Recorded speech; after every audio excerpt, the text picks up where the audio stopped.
Ahojky lidičky, vítám vás u nového videjka. Dneska to nebude nic extra, protože vám potřebuji něco říct. Tak jo, jdeme k věci.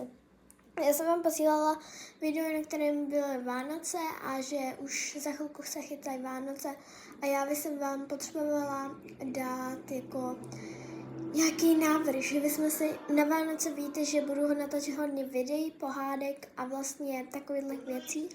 A vlastně já potom ten druhý den nebudu mít čas natáčet, takže budu muset natáčet teďko do toho a vlastně tak jo. A po 24. nebudu natáčet jeden den, protože se budu užívat těch věcí a vlastně se budu hrát s rodinou a takhle.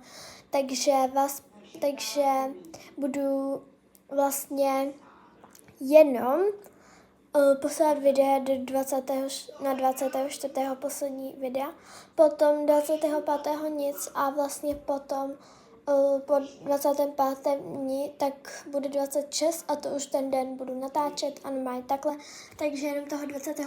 nebudu natáčet, nebo možná natočit nějakou věc, ale málo videí, protože si budu hlavně užívat.